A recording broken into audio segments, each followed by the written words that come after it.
Hello and welcome to Totally Robotical.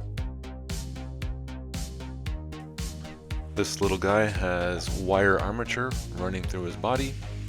The main part of his body is an Easter egg, and the feathers are polystyrene. The neck is wooden beads. His beak is a pistachio shell.